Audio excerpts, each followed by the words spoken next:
Hello అండి, అందరికీ నమస్కారం. నేను బాగున్నాను. మీరందరూ బాగుండాలని మనస్ఫూర్తిగా కోరుకుంటున్నాను. ఇవాళ వీడియో ఏంటి అంటే వారాహి అమ్మ గురించి ఈరోజు వీడియోలో మనం మాట్లాడుకుందామండి. దానికన్నా ముందుగా మీరు ఈ వీడియోకి ఒక లైక్ ఇవ్వడం మర్చిపోకండి. మీరిచ్చే లైక్ వల్ల ఈ తల్లి గొప్పతనం అనేది ఇంకొంతమందికి రీచ్ అయ్యే అవకాశం ఉంటుంది. ఇప్పుడైతే నేను వీడియోలోకి వెళ్ళబోతున్నాను. వీడియోని స్కిప్ చేయకుండా కంప్లీట్గా చూడండి. ఒక్క 5-6 నిమిషాలు ఈ వీడియోకి సమయం కేటాయించడం వల్ల మీ జీవితాలు అనేది చాలా అద్భుతమైన మార్పులని చూస్తాయి. ఇప్పుడైతే ముందుగా మాట వినని పిల్లల గురించి ఫస్ట్గా అయితే మనం మాట్లాడుకుందామండి. చాలా మందిని మనం చూసినట్టయితే తల్లిదండ్రులేమో చాలా మంచి వాళ్ళు ఉంటారండి, కానీ వాళ్ళ సంతానం ఏమో వీళ్ళు తూర్పు అంటే వాళ్ళు పడమర అనేలాగా ఉంటారు. ఆ తల్లిదండ్రుల మాట వినకుండా చెడు స్నేహితులతో సావాసం చేస్తూ చెడు వ్యసనాలకు బానిసలుగా మారుతూ ఆ పిల్లల మీద ఆ తల్లిదండ్రులు ఎన్నో ఆశలు పెట్టుకొని ఉంటారండి వాళ్ళ భవిష్యత్తు మీద. కానీ చదువుకోకుండా కాలేజీలకి వెళ్లకుండా ఇలా జులాయిగా తిరుగుతూ ఆ తల్లిదండ్రుల్ని మానసికంగా ఆ పిల్లలు ఎంతగానో వేధిస్తూ ఉంటారు. వీళ్ళ గురించి బయటకి చెప్పుకోలేక లోపలే ఆ తల్లిదండ్రులు ఎంతో నలిగిపోతూ ఉంటారండి. వాళ్ళకి జాతకాలు చూపించడం కానీ లేకపోతే ఏవైనా దోషాలు ఉన్నాయనుకొని వాటి నివారణ కోసం కొన్ని వేల రూపాయలని ఖర్చు చేస్తూ ఉంటారు. ఇంకా ఒక్క రూపాయి కూడా మీరు ఖర్చు చేయకండి. మీరు కన్నీళ్లతో ఈ తల్లి పాదాలను పట్టుకొని ఆశ్రయించండి. ఈ తల్లి మీకు తప్పకుండా ఎడమ కాలితో తన్ని మీ పిల్లలని మీ మాట వినేలాగా దారిలోకి తీసుకొని వస్తుంది. అది అయితే ఖచ్చితంగా 100కు 100% నిజమండి. ఈ తల్లి ఉగ్రస్వరూపిణి అయ్యుండొచ్చు. ఆ తల్లి పాదాలను పట్టుకొని మనం కోరుకునే కోరికలో న్యాయం ఉంటే తప్పకుండా ఆ అమ్మ అయితే మన కోరికనైతే నెరవేరుస్తుందండి.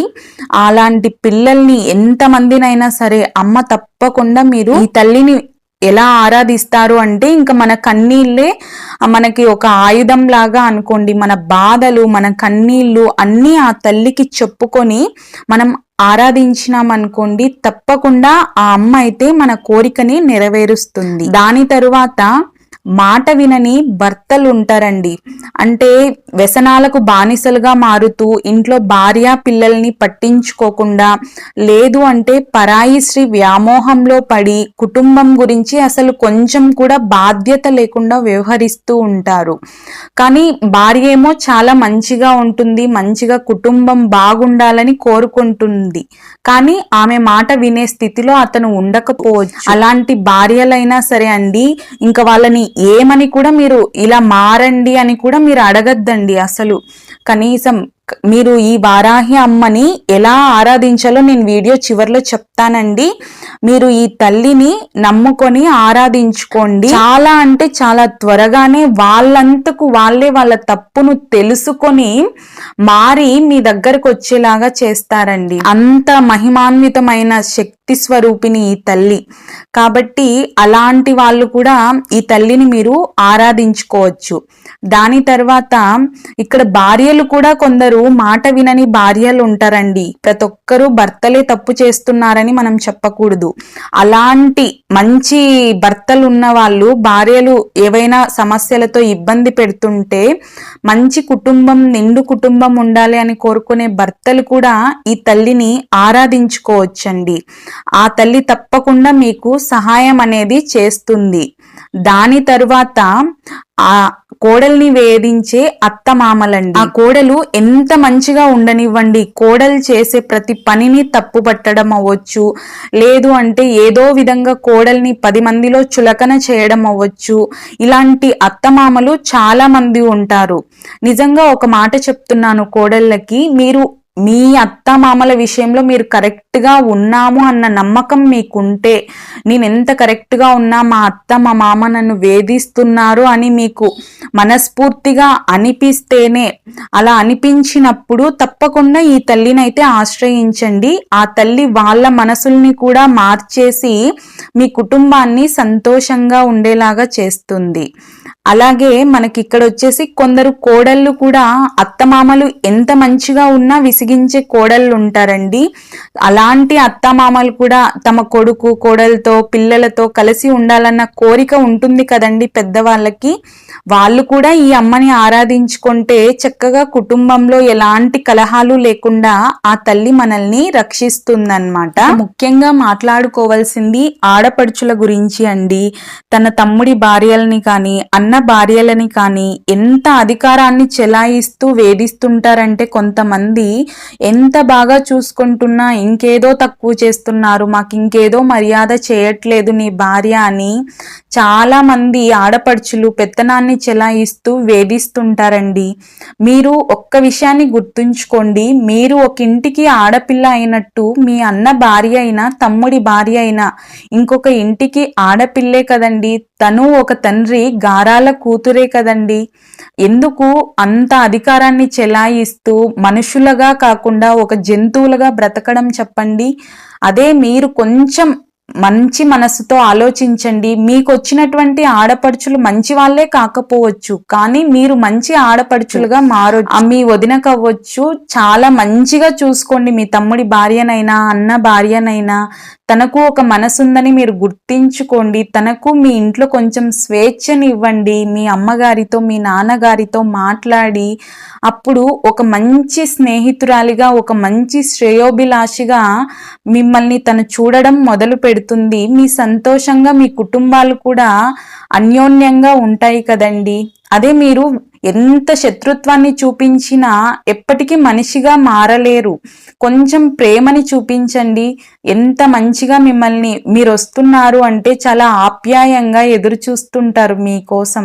కాబట్టి ఇలా అనవసరంగా అకారణంగా వేధించే ఆడపడుచుల్ని కూడా ఈ తల్లి దారిలోకి తీసుకొని వస్తుందండి. దాని తర్వాత ఇంకా ముఖ్యంగా చెప్పాలి అంటే భూ సమస్యలతో ఎవరైతే సతమతం అవుతుంటారో, అంటే కొన్ని ఏండ్లగా కోట్లల్లో నలుగుతూ ఉంటాయండి, అవి అటూ రావు ఇటూ తెగవు. అలాంటి సమస్యల్ని కూడా ఈ తల్లిని ఆరాధిస్తే తప్పకుండా ఈ తల్లి అనేది మనకి దారి చూపిస్తుందండి. ఈ వారాహి అమ్మకి మనకి ఆషాఢ మాసంలో ఈ వారాహి అమ్మ నవరాత్రులు అనేవి వస్తాయండి. మనం దసరా నవరాత్రుల్లో అమ్మవారిని ఏ విధంగా అయితే పూజించుకుంటామో ఆషాఢ మాసంలో కూడా ఈ వారాహి అమ్మ నవరాత్రులు వచ్చినప్పుడు అదే విధంగా మీ సమస్య ఏదైతే ఉంటుందో, మీ కోరిక ఏదైతే ఉంటుందో, ఇలాంటి వాళ్ళందరి ఆట కట్టించడం కోసం ఈ తల్లిని శరణు వేడండి. 2024లో జూలై 6 శనివారంతో ప్రారంభమై జూలై 15 సోమవారంతో ముగుస్తాయి. ఈ వారాహి అమ్మ నవరాత్రులు అనేవి మనకి వచ్చాయండి.